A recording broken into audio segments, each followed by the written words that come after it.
Hello friends, எல்லாருக்கும் வணக்கம். இந்த வீடியோவில் நம்ம எதை பற்றி பார்க்க போகிறோம் அப்படின்னா, குரூப் 4க்கான ரிசல்ட் எந்த தேதியில் வெளியாக உள்ளது, அதை பற்றி டிஎன்பிஎஸ்சி தலைவர் என்ன சொல்லியிருக்கிறாங்க, அக்டோபர் மாதம் எந்த தேதியில் குரூப் 4 ரிசல்ட் வெளியாகும், வேக்கன்சிஸ் எந்த அளவுக்கு இன்னும் இன்க்ரீஸ் ஆகிறதுக்கு அதிகப்படியான வாய்ப்பு இருக்குது, 120லேருந்து 130 மார்க்குள்ளே இருந்தால் யார் யாருக்கெல்லாம் வேலை கிடைக்கும், எந்தெந்த கம்யூனிட்டியை சேர்ந்தவர்களுக்கெல்லாம் குறைவான மார்க் இருந்தால் கூட வேலை கிடைக்கும், ப்ரையாரிட்டி என்ன மாதிரியான ப்ரையாரிட்டி எல்லாம் உங்ககிட்ட இருக்குது அப்படின்ற பட்சத்தில் உங்களுக்கு வேலை கிடைக்கிறதுக்கு, அதாவது கவுன்சிலிங் வர போகிறதுக்கு அதிகப்படியான சான்ஸ் இருக்குது அப்படின்றது தான் இந்த வீடியோவில் நான் உங்களுக்கு சொல்ல போகிறேன். அதற்கு முன்னாடி நம்ம சேனலில் நீங்கள் ஃபர்ஸ்ட் டைம் பார்க்குறீங்க அப்படின்னா மறக்காமல் சப்ஸ்கிரைப் பண்ணிட்டு பாருங்கள். அப்போனா தான் இது போன்ற ரெகுலர் அப்டேட் உங்களுக்கு நோட்டிஃபிகேஷனாக வரும். இப்போ வாங்க நம்ம வீடியோக்குள்ளே போகலாம். இப்போ பார்த்தீங்க அப்படின்னா டிஎன்பிஎஸ்சி குரூப் 4க்கான ரிசல்ட் நமக்கு அடுத்த மாதம் வெளியாக உள்ளது. ஸோ அதை பற்றின அஃபிஷியல் நியூஸுமே வெளியிட்டிருந்தாங்க. அஃபிஷியலாக நமக்கு அடுத்த மாதம் ரிசல்ட் வெளியாகிடும் அப்படின்னு சொல்லி.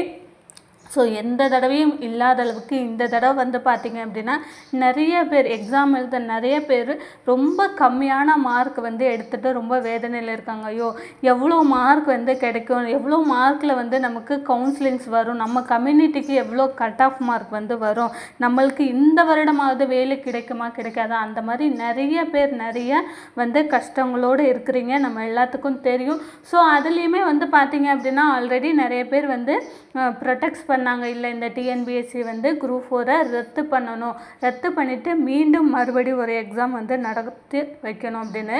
ஆனால் அடுத்த வருஷம் நமக்கு தேர்தல் அப்படின்றத வர்றதுனால நமக்கு அவங்க டிஎன்பிஎஸ்சி தரப்புலேருந்து என்ன சொல்லிட்டாங்க அப்படின்னா, வேக்கன்சிஸ் நாங்கள் இன்க்ரீஸ் பண்ணி தரோம், எந்த அளவுக்கு உங்களுக்கு வேக்கன்சிஸ் இன்க்ரீஸ் பண்ண முடியுமோ அந்த அளவுக்கு நாங்கள் ஒவ்வொரு போஸ்டிங்ஸ்க்கும் தனித்தனியாக வேக்கன்சிஸ் இன்க்ரீஸ் பண்ணி தரோம் அப்படின்றத சொல்லியிருந்தாங்க. அதே போல் பார்த்திங்க அப்படின்னா நமக்கு முதற்கட்டமாக ஒரு 5000 வேக்கன்சிஸ் வரை இன்க்ரீஸ் பண்ணாங்க. எல்லாருக்குமே அந்த நியூஸ் வந்திருக்கும். அதுலேயுமே புது புது போஸ்டிங்ஸ் எல்லாம் டேட்டா என்ட்ரி ஆப்ரேட்டர் இந்த மாதிரி புதுசாக நிறைய போஸ்டிங் எல்லாம் புதுசாக ஆட் பண்ணியிருந்தாங்க. அதுக்கெல்லாம் மினிமம் குவாலிஃபிகேஷன்ஸ் தான் வச்சுருந்தாங்க. ஏதாவது மினிமம் நீங்கள் 10th முடிச்சிருந்தா போதும், நீங்கள் டைப்பிங்கோ இல்லை ஸ்டெனோ அந்த மாதிரி எதுவுமே முடிக்க தேவையில்லை. மினிமம் குவாலிஃபிகேஷன்ஸில் இருக்கிறவங்களுக்கே பார்த்திங்க அப்படின்னா உங்களுக்கு அந்த வேலை கிடைக்கும்.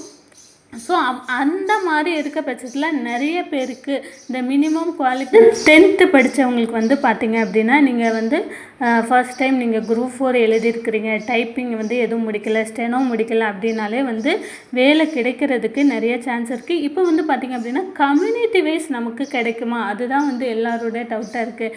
என்னோடய மார்க் இந்த தடவை ரொம்ப குறைவாக எடுத்திருக்கேன், ஆனால் என் கம்யூனிட்டிக்கு இந்த கட் ஆஃப் மார்க் வருமா அப்படின்றது தான் நான் இந்த வீடியோவில் உங்களுக்கு நான் சொல்ல போகிறேன். இப்போ முதற்கட்டமாக நமக்கு கிட்டத்தட்ட ஒவ்வொரு போஸ்டிங்ஸ்க்கும் வேக்கன்சிஸ் இன்க்ரீஸ் பண்ணியிருக்காங்க. அதாவது பிஏஓக்கு 218, ஜூனியர் அசிஸ்டண்ட்டுக்கு 1969 வேக்கன்சிஸ், டைப்பிஸ்ட்டுக்கு 1392, ஸ்டெனோ 361, இந்த மாதிரி ஒவ்வொரு போஸ்டிங்ஸ்க்குமே பார்த்திங்க அப்படின்னா வேக்கன்சிஸ் இன்க்ரீஸ் பண்ணியிருக்காங்க.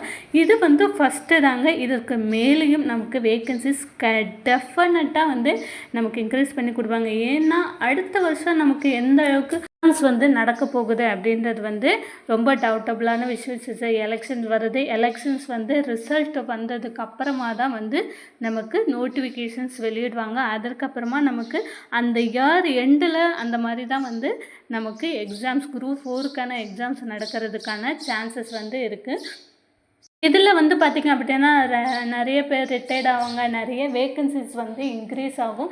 அதனாலேயே பார்த்திங்க அப்படின்னா நமக்கு பிஃபோராகவே நமக்கு வேக்கன்சிஸ் இன்க்ரீஸ் பண்ணி கொடுப்பாங்க. ஸோ இது பார்த்திங்க அப்படின்னா நமக்கு ஆரம்பம் தான்.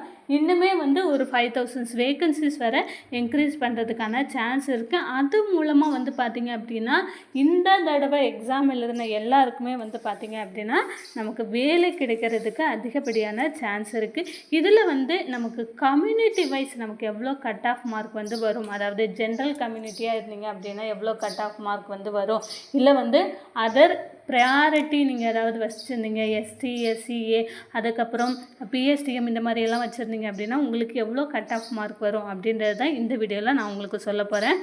ஃபஸ்ட்டு வந்து பார்த்திங்க அப்படின்னா நமக்கு ஓசி, அதாவது அன்ரிசர்வ்டு கேட்டகிரி இந்த மாதிரி இருக்கிறவங்க வித்தவுட் ப்ரையாரிட்டி எங்கிட்ட எதுவுமே இல்லை, நான் வந்து ஜென்ரல் கேட்டகிரியில் நான் அப்ளை பண்ணியிருக்கிறேன் அப்படின்னு நினைக்கிறவங்க மட்டும் வந்து பார்த்திங்க அப்படின்னா கொஞ்சம் அதிகமான மார்க் எடுக்கணும். மற்ற எல்லாருக்கும் வந்து பார்த்திங்க அப்படின்னா கட் ஆஃப் குறையும்.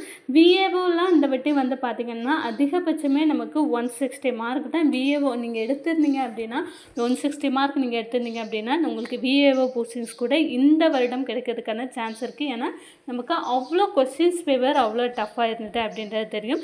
இல்லை வந்து நம்ம வேறு ஏதாவது போஸ்டிங்க்கு ஜென்ரல் கேட்டகரி அப்படின்னா 150லேருந்து 160க்குள்ளே நீங்கள் எடுத்திருக்கணும். அட்லீஸ்ட் ஒரு 150 ஆனால் நீங்கள் எடுத்திருக்கீங்க. 150 to 155 மார்க் நீங்கள் இந்த வருடம் எடுத்திருக்கிறீங்க இந்த 2025 அப்படின்னா டெஃபினட்டாக நம்ம கவுன்சிலிங்ஸ் வர போகிறதுக்கான அதிகப்படியான சான்ஸ் வந்து இருக்குது. ஏன்னா அந்தளவுக்கு நமக்கு கட் ஆஃப் மார்க் வந்து பார்த்திங்க அப்படின்னா குறையும்.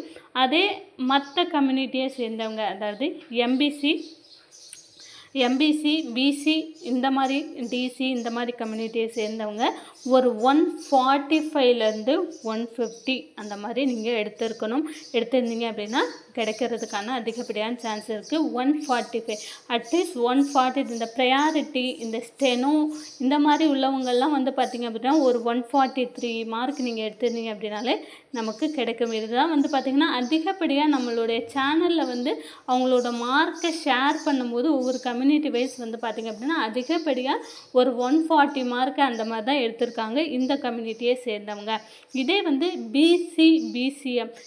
பிசிஎம்மை பொறுத்தளவுமே வந்து பார்த்திங்க அப்படின்னா ஒரு 140லேருந்து ஒரு 145க்குள்ளே நீங்கள் எடுத்திருந்தீங்க அப்படின்னா நமக்கு இந்த வருடம் கிடைக்கிறதுக்கான சான்ஸ் இருக்குது. இதே வந்து நம்ம ஸ்டெனோ அப்படிலாம் முடிச்சிருக்கீங்க அப்படின்னா ஒரு 3 மார்க்கு நீங்கள் மைனஸ் பண்ணிவிட்டு உங்களோட மார்க்கை வந்து நீங்கள் பார்த்துக்கலாம். இந்த மாதிரி இருக்கிறவங்க கண்டிப்பாக இந்த வருடம் செலக்ட் ஆகிறதுக்கான சான்சஸ்க்கு வேகன்சிஸ் இன்க்ரீஸ் பண்ணாங்க அப்படின்னா இன்னுமே வந்து உங்களுக்கு பெனிஃபிட்டாக இருக்கும். ஸ்டெனோ டைப்பிஸ்ட்லாம் முடிக்காமல் வெறும் ஜேஏவுக்கு அசிஸ்டண்ட்டு அந்த மாதிரி போஸ்டிங்ஸ் வந்து கிடைக்கிறதுக்கு சான்ஸ் இருக்குது. இதே வந்து எஸ்டி எஸ்சி இந்த கம்யூனிட்டியை சேர்ந்தவங்க வந்து பார்த்திங்க அப்படின்னா ஒரு 130 மார்க், அதாவது 130லேருந்து 135 மார்க்குள்ளே நீங்கள் எடுத்திருந்தீங்க அப்படின்னா கண்டிப்பாக நம்ம கவுன்சிலிங்ஸ் வர போயிடலாம்.